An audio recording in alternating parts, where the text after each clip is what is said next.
So you can see how the lookup table is really useful. If your data is there in a vector form or in one column. Hey guys, in this video I'm going to cover the activity lookup. This is one of the Excel activity and pretty useful activity. Anyone who is very new to use this activity might struggle while configuring this activity properties. So in this video, it will be a short video. Let's get started and understand how to use it. First of all, let me give you a simple sample example when this activity will be useful. On my screen, I have a simple Excel file. This Excel file has got the first column with the customer ID values, the second column with the customer name, and the third column with the phone number, some fake numbers or the fake names I have used. Now here the question is, let's say I'm going to enter any value. Let's say I'm entering 1003 in my automation. The moment I search for 1003, what I want the corresponding customer name. For example, 1003, the name should be Daniel Thomas. Or let's say I need the phone number. By entering the customer ID from the Excel, I would like to fetch the phone number or the customer name, some other value which is there in some other column. So for this, we will be utilizing the lookup activity. So let's get started and see from the beginning how this can be utilized. Now for this, you have to get into the Excel activities, which is under app integration, range, okay, Excel and range. And here you will be, first of all, you have to go with this Excel process scope, okay. Any activity before utilizing any Excel activity, you have to first drag and drop the Excel process scope, and then I will go with the use Excel file, and here I am going to select the document, the Excel document, okay, done. And after that, let me drag and drop the lookup table. Okay, now for learning purpose, I'll be using the hard-coded value, but in practically you can go for a variable. So here let me enter a hard-coded value, let's say 1003. Okay, 1003 is the value which it's supposed to look up, okay, value to look up. This is going to search the value. Here the below section is something called range. I would like to define where it should search, okay, 1003. So is it going to search the entire set of entire table, or you can search only in one column? If your data is there in a vector form or in one column, I'll be only defining this column, right, rather than the entire table. So go to the range, click on this plus sign, click on this Excel, and then hit on indicate to Excel. And here I'm going to select the range, or let's say, just imagine there are multiple rows. I don't know how many rows of data is there, so I can also select this way, and I'm going to hit on confirm. Okay, so 1003 you should search in the A is to A range, but that means in this column, in the first column, you should need to search. Okay, now next thing, source of results. Which column would you like to fetch?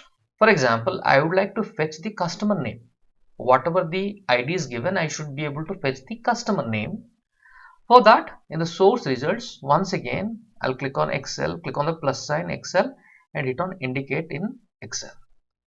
And I'm going to highlight this option and hit on confirm. Done. Now always remember the kind of value it's going to pull. What is the data type of that value? For example, here I wanted to fetch the name. That means the name is a string value. For a string value, here I will create a simple variable, and I'm going to name it as A, let's say.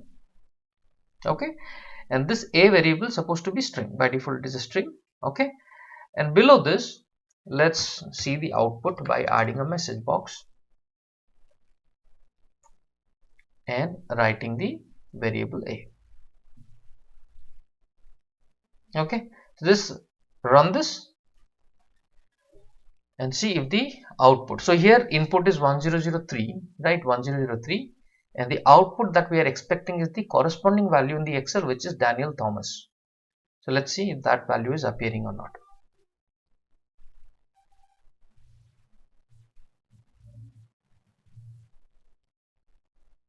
Okay, so you can see Daniel Thomas as an output, it has appeared. Now this time let's make our lookup in a different way. What I'm going to do, the moment I am searching for the customer name, it should be able to fetch me the corresponding phone number for Daniel. or let's say Peter. If I'm entering Peter Brown, it should be able to fetch this number. So how this will be done, let me copy the name Peter Brown, and instead of 1003, within double quotes I'm going to paste it. Done. Now the range, okay, this is very important. Range, to change the range, Excel, indicate in Excel. Okay, let me leave the space. Okay, so you do not keep the Excel in the edit mode, then it will not work. So indicate in Excel, and I'm going to select where the customer name is there. Okay, confirm. And now you need to select which output would you like to fetch. Okay, so here I would like to fetch the phone number, so I want to confirm. Done. And the variable, the phone number, I think it will be a kind of a double because it's a bigger number, so system.double I will select. In case you are not able to find it here, ensure you are typing browse for types and then typing system.double and then double clicking on this. Okay, so by that way you'll be able to set the data type of the variable. Okay, so all set. Let's save this and have a quick run.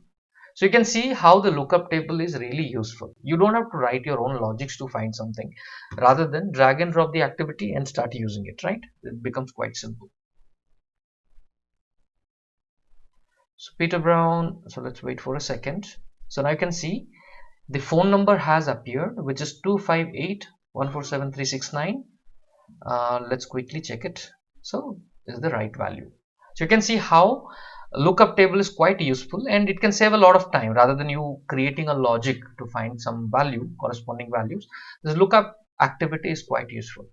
Alright guys, so thank you for watching it. We are going to meet once again in our next content. Till then, take care and bye bye.